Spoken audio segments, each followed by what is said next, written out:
I have a two-parter. Okay. Excuse me here. So, first off, what's the relationship like with the new lady? Because you haven't had one in quite a while. That was in tea. Pretty steamy. For you. Pretty steamy. Yeah. We read 50 Shades of Grey to each other.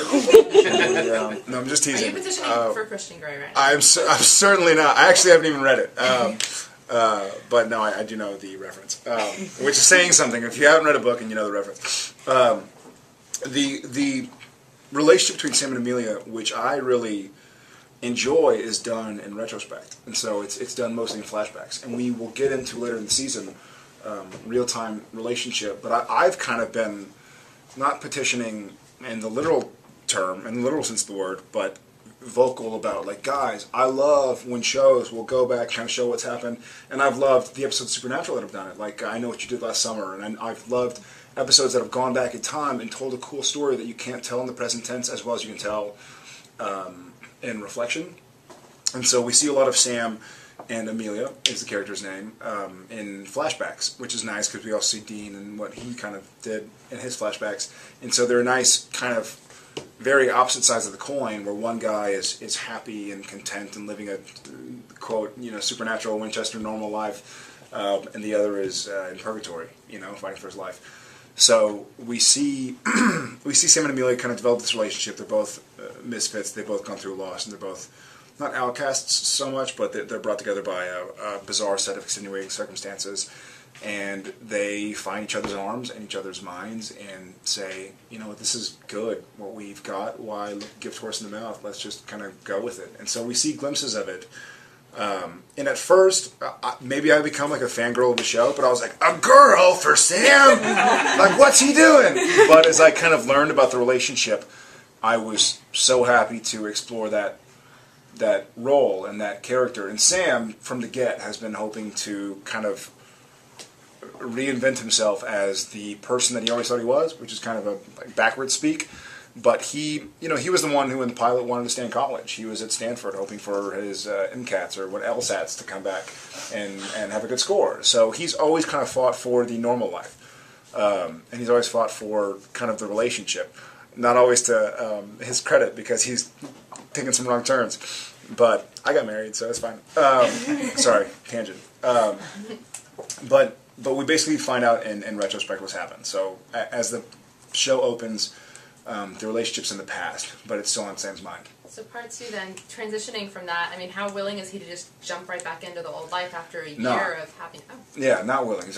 Not to interrupt. But I feel like he's not willing. He, once again, has...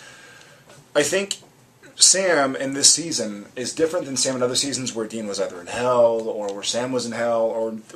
Usually when they've been split up, there's been sort of the impetus of, like, well, my brother's in trouble. I've got to save him. I've got to help him. He's got to help me. He's going to save me. But here, Sam is like, you know what? I was in a room. Dick Roman vanished, and Castiel vanished. Kevin Tran is gone. I have no Bobby. I have no Misha. I have no nothing. I'm going to take off the hunter garb and just live a normal life because I have nothing tying me back. There's no Joe. There's no Harvell's Roadhouse. There's nothing. There's absolutely nothing holding Sam back from a normal life. So he really commits to it, and so when it all comes crashing back down, it's like a brutal reminder yet again of who he kind of has been and is possibly meant to be. He isn't so happy about it. I mean, he's been living a pretty good, contented life for a while, catching flies out of the air. Like Breaking Bad on Netflix, like everything. Did it all. Did it all. Sons of Anarchy, God rest his soul. Seriously. Bizarre. Tangent. So then piggybacking off that, how is his relationship? Because he's sort of kicking and screaming, not wanting to go back in the old life. But how does that affect his relationship with Dean too? Is there resentment on Dean? That Sam was able to do that normal life that Dean tried but couldn't feel normalized. I think Sam, in a weird way, Sam is Sam's kind of the adult in this reconciliation. Where he's like, look, I found my own thing. I love you. You're my brother. I'm so happy you're back, and I'm going to help you now, but I want out. I want out. I love you. It's great. I'm grateful that you've saved my life many times, and vice versa. But it's not that I don't need you, but I don't need you. And I know that now. No hard feelings. And so Sam is kind of at a place where he wants to move on to something different. And not to any discredit of Dean, or not that it belittles their relationship or his feelings for his brother or his past with his brother. But I think Dean resents Sam more because, like I touched on earlier, Sam was living a good, kosher life down in Kermit, Texas, with a girl that he fell in love with and a dog, and Dean was fighting for his life. And so Sam doesn't resent that Dean wasn't helping out because Sam didn't need help at the time when Dean needed help for that year. And so Sam is saying, listen, let bygones be bygones. I'll help you out. When this is done, I'm out. For real, I've experienced life without hunting at all. Even when he was in college, he still had that looming over his head. Dad's out there, Dean's out there, there are hunters out there. But this is the first time we've seen Sam actually have no anchor holding him back to the hunting life. And so when he experiences that, he wants to move on. And so when they reconcile, or actually just reconvene, I guess is probably a more accurate term, Dean is going, dude, I never stopped. I mean, I know I vanished, but I kept hunting, and I kept trying to find you and help you. Like, what did you do? And Sam's like, well, I did only thing I could do. I didn't have anybody to call. I didn't have any phones. I just tried to live a life. And so there are no hard feelings on Sam's part, but there's certainly a bit of it's a bone of contention for Dean. Since Dean's going to be coming back with all of these issues and dealing with what's essentially PTSD and all of that, what is Sam's reaction to Dean specifically going to be? No, I think his reaction is Sam certainly can't make light or belittle what Dean's going through, and he gets it, and he understands that what Dean feels is very real, and what he went through is very real.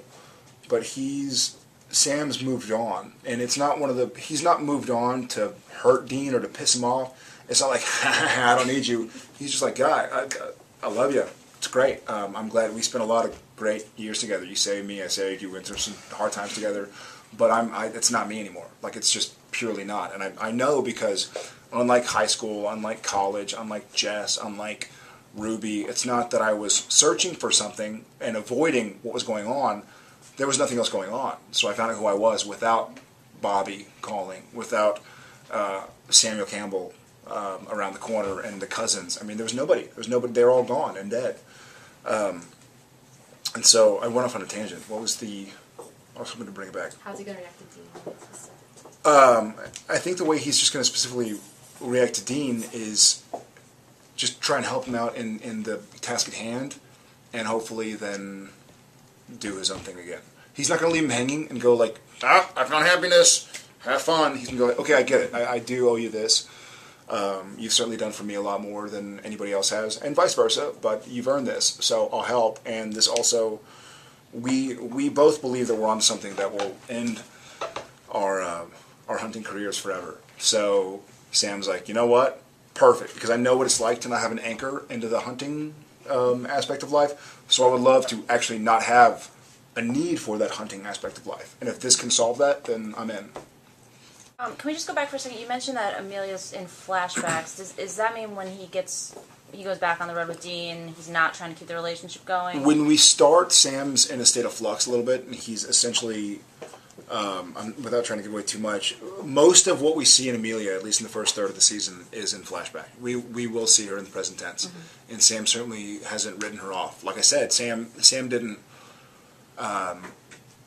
Sam's not bullshitting when he says to Dean and Cass, like, hey guys, I want out. Like, I've been out, and I feel like my heart is not here. I'm doing this to make good on my commitments, but my heart's elsewhere. And so we do see Amelia in the present tense, but we do a fun thing in Supernatural this season, and I'm really happy that Jeremy and the bunch decided to go this way, where we kind of play with present tense and past tense, which I'm really excited about. I think that those have been some of my favorite Supernatural episodes, even in flashbacks, like when Lucifer is going to kill Dean, and they flash back to the G.I. Joe, and so I'm like, oh, that's great. Like, it adds the depth that I feel we've earned with 155 episodes. Like, show some of that shit. We've worked hard.